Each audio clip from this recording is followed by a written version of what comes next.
l'entreprise SMCI a fait plus 4300% sur 5 ans. Pour 10 000 € investis sur l'entreprise en 2019, vous auriez aujourd'hui presque 500 000 €. Nvidia, sur 10 ans, a fait plus 20 000%. Pour encore une fois 10 000 € investis en 2014, vous auriez aujourd'hui plusieurs millions d'euros, autour de 2,5 millions d'euros avec la conversion monétaire. Plus proche de nous, le 22 février 2024, la valeur d'Nvidia a augmenté en une seule journée de plus de 250 milliards de dollars, ce qui est l'équivalent de la valeur d'Hermès ou de L'Oréal par exemple. Certains américains disent que Nvidia a gagné un Netflix en un jour, ce qui est logiquement un record historique sur la bourse américaine et pour le Nasdaq. Ces chiffres qui font rêver peuvent également faire un peu peur, puisqu'il est assez rare que le cours de bourse d'une entreprise monte en ligne droite, quasi verticale, de manière ininterrompue. Il y a parfois un coup d'arrêt qui est mis, et c'est ce que craignent pas mal d'observateurs qui voient dans cette augmentation extraordinaire des cours de bourse une bulle de l'IA et qui pourrait entraîner avec elle dans sa chute une bonne partie de la technologie américaine et des marchés boursiers américains, voire mondiaux potentiellement. Aujourd'hui, on va s'intéresser au bilan financier d'Nvidia qui a pris ce rôle de berger du Nasdaq qui traîne avec lui les moutons que sont les semi-conducteurs pour voir si effectivement on doit être inquiet ou si au contraire on n'est qu'au tout début de ce qui pourrait être la prochaine révolution boursière qu'il ne faudra surtout pas manquer pour ne pas lourdement sous-performer le marché. Et pour commencer, on va faire un petit rappel sur ce que produit Nvidia, qu'est-ce que Nvidia fait qui rend l'entreprise si riche aujourd'hui. Alors c'est une entreprise qui réalise du matériel informatique pour différents usages. Au début c'était principalement, peut-être raisonnamment, du jeu vidéo, notamment des cartes graphiques, des cartes pour améliorer les graphismes des ordinateurs. Pendant longtemps ça a été le principal levier de croissance de l'entreprise. À un moment il y a les crypto-monnaies qui sont arrivées et notamment le minage de crypto-monnaies qui a permis de réutiliser ces composants informatiques à un autre usage qui était en l'occurrence le fait de miner des crypto-monnaies, et ce qui a fait fortement monter le cours de la boîte. Et maintenant on a un troisième usage qui est apparu pour au fond ces mêmes produits ou des produits qui sont dans la même gamme, qui est d'entraîner, de développer et de faire fonctionner des produits liés à l'intelligence artificielle comme ChatGPT que vous connaissez, mais n'importe quel programme qui a besoin de grosses puissances de calcul comme ça, ce qui correspond à beaucoup de programmes IA aujourd'hui, eh bien doivent souvent être alimentés par certains des produits que propose Nvidia. Un des gros avantages comparatifs de la marque et ce qui explique pourquoi est-ce que sa valeur a autant explosé, c'est parce que des entreprises qui produisent ce qu'on appelle des GPU, donc c'est vraiment ce type de composants informatiques qui peut faire marcher très efficacement ces modèles IA, et ben il y en a extrêmement peu. Le marché est très concentré sur deux acteurs principaux que vont être AMD et Nvidia qui est le leader actuel assez largement, et ça pour une raison assez simple, c'est que comme on l'a dit au départ, les GPU c'était principalement utilisé pour faire fonctionner une partie précise de l'ordinateur qui n'était pas plus centrale qu'une autre, mais depuis eh bien, la révolution de l'IA, cette pièce a pris beaucoup d'importance et c'est pour ça que ces deux entreprises se retrouvent en grosse situation de force, un petit peu par hasard puisqu'ils étaient positionnés sur exactement le produit qui convenait à la technologie qui est en train de révolutionner beaucoup de choses. Pour en revenir au dernier bilan qui est sorti sur Nvidia, encore une fois le 22 février 2024, celui-ci a été absolument extraordinaire. Le chiffre d'affaires de l'entreprise a augmenté de 265% en un an, quasiment exclusivement sur la partie encore une fois liée à l'intelligence artificielle, les gros GPU qui servent de puissance de calcul. Et l'autre point encore plus impressionnant, c'est les bénéfices de l'entreprise, 765% d'augmentation des bénéfices. C'est absolument extraordinaire. Un autre point assez extraordinaire, c'est la marge d'Nvidia. Nvidia a aujourd'hui plus de 70% de marge brute. Enfin même Hermès qui vend des sacs en cuir à 20 000 € n'a pas de telle marge. C'est dire à quel point les marges sont énormes. 70% de marge brute. Enfin j'ai pas d'autres exemples de boîtes qui fassent ça. Peut-être que vous en avez en commentaire, mais moi j'en ai pas. Donc c'est absolument extraordinaire et ça montre la capacité qu'a Nvidia à dicter le prix du marché de par encore une fois cette situation concurrentielle très favorable où il n'y a qu'un autre véritable concurrent pour l'instant. Je ne vais pas tourner autour du pot trop longtemps. Selon ce dernier bilan financier, non seulement Nvidia n'est pas une bulle, mais on pourrait même dire, en étant un peu provocateur, que Nvidia est sous-valorisé par rapport à sa valeur réelle selon encore une fois ce dernier bilan comptable. C'est-à-dire que si on prend les bénéfices de ce trimestre, qu'on les annualise en les multipliant par 4, ce qui est assez grossier, mais on va faire ça pour l'estimation. Donc on multiplie par 4 ces bénéfices et on essaie de calculer un ratio valorisation-bénéfice. On se retrouve sur un ratio qui est inférieur à 40, qui est autour de 37-38, ce qui est déjà pas extravagant, c'est pas énorme. Microsoft par exemple à ces niveaux-là, on est assez loin de la moyenne des entreprises en général qui est à 15, mais il faut rajouter, point qui est absolument clé dans ce calcul, c'est la question de la croissance des bénéfices. Et comme on l'a vu, au niveau de la croissance des bénéfices sur l'année, Nvidia est imbattable. Ils ont fait 760% de croissance des bénéfices. On peut pas prendre ça comme base parce que c'est tellement élevé que ça fausserait complètement les calculs. Mais même si on prend une base de par exemple 20% de croissance annuelle des bénéfices pour les prochaines années, parce qu'en bourse on va s'intéresser aux bénéfices futurs, les bénéfices passés ça nous intéresse pas. Et c'est pour ça qu'une boîte qui a des bénéfices en croissance croissance peut être valorisée avec un PER beaucoup plus élevé qu'une boîte qui a des bénéfices qui vont au contraire diminuer. Et l'écart entre les deux va être gigantesque forcément parce que ce qui compte c'est le futur. Et si on met en relation cette croissance supposée des bénéfices de l'entreprise autour de 20% annuel par rapport à son ratio valorisation sur bénéfice, c'est tout à fait raisonnable. Typiquement, les anticipations d'augmentation de bénéfices de Microsoft sont entre 11 et 13%. La Nvidia, c'est très dur à dire, mais on peut tabler sur un 20% un peu approximatif, et pourtant les entreprises ont la même valorisation. Donc c'est vraiment pas déconnant, et si en plus on vient rajouter d'autres points qui peuvent rentrer en compte quand on regarde la valorisation, notamment la marge, qui est absolument aberrante, la situation concurrentielle, le secteur, même le pays, tout ça, en fait ce ratio cours sur bénéfice de Nvidia, il paraît presque faible. C'est dingue à dire, parce que l'entreprise a pris soit 20 000% en 10 ans, mais objectivement, d'un point de vue purement comptable, ce ratio n'est pas particulièrement élevé, il est même un peu en dessous de ce qu'on pourrait attendre pour une boîte avec une telle croissance. Typiquement, le principal concurrent d'Nvidia a aujourd'hui un ratio cours sur bénéfice dans le futur qui est plus proche de 55, et c'est presque 20 de plus qu'Nvidia. Mais toutes les comparaisons et les suppositions qu'on a faites jusqu'à maintenant sont basées uniquement sur le dernier bilan trimestriel qui a été, comme on l'a dit, extraordinaire, mais au fond, il serait tout à fait possible que ce bilan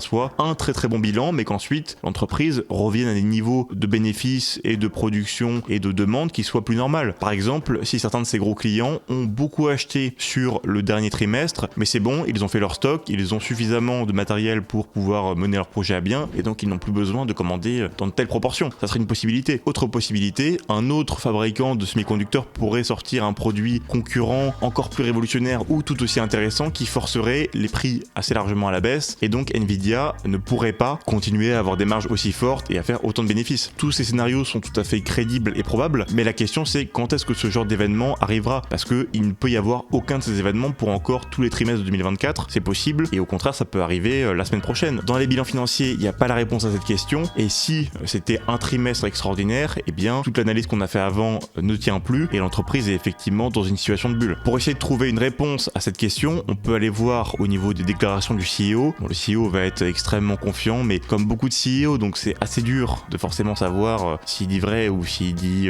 ça pour faire monter le cours au plus haut possible, parce que littéralement le job du CEO c'est de faire monter le cours le plus haut possible. On peut lui faire confiance sur certains points, mais tous les CEO sont toujours assez positifs sur leur boîte, donc on peut pas se baser que sur ça. On peut essayer de regarder les analystes ou les articles de presse sur deux choses, mais encore une fois il y a un peu de tout sur les articles de presse. On va trouver des gens qui pensent que c'est une bulle, des gens qui pensent que c'est formidable et que c'est que le tout début, qu'il y a encore plus 10 000% de croissance possible. C'est difficile de savoir, mais j'aimerais aller un peu plus loin et m'intéresser à un phénomène qu'on a pu observer très facilement avec cette entreprise, à savoir les informations asymétriques. Si vous regardez le cours de bourse d'Nvidia, vous remarquerez qu'il a monté en fait largement avant les résultats. Par exemple, le mois dernier, il a pris 15%. Et pourtant, l'entreprise était déjà très haute avant ça et qu'il n'y avait pas ces résultats extraordinaires, donc on n'était pas sûr. Enfin, en soi, une personne qui n'était pas au courant n'aurait pas pu savoir que les résultats allaient être si bons que ça. Et les bilans financiers précédents ne disaient pas forcément que les résultats allaient être si bons. Et même s'ils le disaient, est-ce qu'on pouvait vraiment les croire? Donc c'est difficile, mais pourtant, l'entreprise n'a fait que monter. 15% à un mois, c'est formidable, et puis même sur toute l'année, ça n'a fait que monter, et ça monte souvent avant qu'on ait les déclarations. Alors comment est-ce que c'est possible? Je pense, alors tout ce que je dis n'est que spéculation et théorie, mais ce qui se passe, c'est que Nvidia, qui a son siège en Californie ou autour de toutes les grosses boîtes technologiques américaines, a reçu des commandes absolument gigantesques d'entreprises qui sont dans les environs, notamment Microsoft, Google, potentiellement Apple, enfin toutes les boîtes qui essayent de développer des produits sur l'IA ont fait appel à leurs services et ont commandé des commandes absolument gigantesques. On parle de milliards d'euros de commandes. OpenAI, qui sont parmi les leaders du secteur, ont besoin a priori de dizaines de milliards d'euros de puces pour vraiment mettre au point tous les produits qu'ils ont envie de mettre au point. Donc on parle vraiment de quantités absolument gigantesques. D'où cette question au niveau des informations, est-ce que la taille et les bénéfices qu'est en train de faire Nvidia n'étaient pas une information tout à fait connue dans ces cercles-là depuis assez longtemps? Parce qu'évidemment que l'ingénieur de Microsoft qui se rend compte que sa boîte commande des milliards d'euros de puces à Nvidia se rend bien compte que les volumes sont absolument énormes et que donc les autres entreprises comme Microsoft doivent faire également des commandes extrêmement importantes. Donc il se dit attends, mais Nvidia ça va exploser, je vais acheter des actions. Et même si lui n'achète pas directement des actions, est-ce que quand il sort du boulot et qu'il va voir son autre ami très brillant qui travaille lui dans un fonds d'investissement formidable à San Francisco ou à Los Angeles, est-ce que par hasard il ne lui parlerait pas de l'extraordinaire pouvoir des puces GPU, Nvidia, RTX, je ne sais quoi? Probablement que si. Et autant les CEO, les CFO et tous les postes à haute responsabilité dans les entreprises sont très contrôlés et ne donnent pas d'informations, mais en fait là, le volume des commandes était tellement important et les commandes étant en plus livrées à des entreprises quasiment voisines, toutes dans un même périmètre, je ne peux pas croire que l'information n'était pas tout de même très connue par beaucoup de gens qui habitaient ou qui avaient des amis ou des connaissances connaissances dans ce secteur. Et donc, c'est une supposition, mais qui je pense n'est pas un gros risque pris de ma part. C'est pour ça que le cours a autant augmenté avant même les résultats à chaque fois, parce qu'il y a beaucoup de gens qui simplement sont au courant, qui savent. Il y a vraiment, à mon avis, deux types d'investisseurs sur Nvidia, les personnes qui savaient et les personnes qui ont suivi la tendance et qui, voilà, mais je pense que le nombre d'investisseurs qui savaient, notamment parce que c'est souvent des gens qui ont pas mal de sous à mettre, que ce soit des fonds ou des particuliers, et bah devait être assez significatif dans la proportion de gens qui investissaient dans la boîte. Et d'où la problématique que j'aimerais soulever, c'est que nous, qui sommes des investisseurs français, habitant dans diverses villes, mais n'ayant pas particulièrement de contact avec la Silicon Valley, Palo Alto et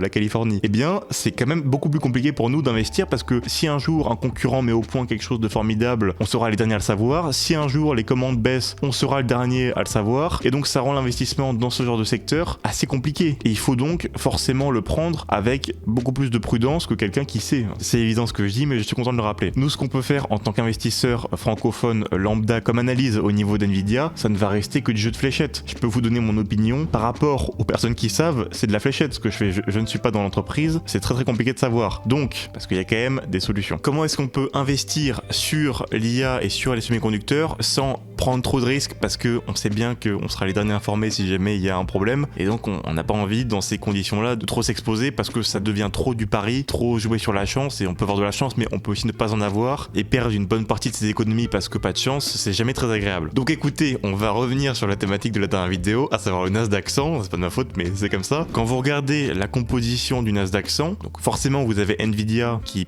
pèse à peu près 5% parce que c'est devenu la troisième plus grosse capitalisation au moment de l'enregistrement de cette vidéo le 23, mais vous avez en plus d'Nvidia, AMD, le concurrent direct, Broadcom qui est un autre semi-conducteur, Intel qui est un autre semi-conducteur, enfin vous avez quasiment tous les semi-conducteurs pondérés parfois de manière assez significative, qui fait que en tout, si vous avez du Nasdaq 100, vous avez autour de 15, 20, peut-être 25% de votre portefeuille qui est composé de semi-conducteurs. Donc c'est déjà une exposition assez significative. Si vous êtes 100% Nasdaq 100, bon ce que je ne conseille pas forcément mais qui peut être intéressant, eh bien vous avez quand même un cinquième de votre portefeuille à peu près sur des semi-conducteurs, donc c'est déjà pas mal, c'est déjà une belle exposition. En plus de ça, le reste du Nasdaq, ça va être beaucoup de GAFAM, et les GAFAM ont aussi une exposition à l'IA. Google est exposé, Microsoft est exposé, donc en fait l'exposition à l'IA du Nasdaq est très élevée, et pour autant le risque lié à l'IA est pas si gros que ça, enfin il est quand même assez important, faut pas se mentir, mais comme c'est un indice et que c'est pas des actions individuelles, il y a ces histoires de pondération, de ceci, de cela, les GAFAM ont bien d'autres business que l'IA, elles se reposent pas sur ça aujourd'hui en termes de bénéfices, donc vous avez à la fois une exposition intéressante et en même temps un risque qui est modéré, donc je pense que objectivement le Nasdaq pour un investisseur lambda qui veut s'exposer à l'IA c'est la meilleure solution, aussi bête que ça puisse paraître, mais voilà, donc c'est la même conclusion que la dernière vidéo. Maintenant, si vous voulez encore plus d'exposition, vous avez des ETF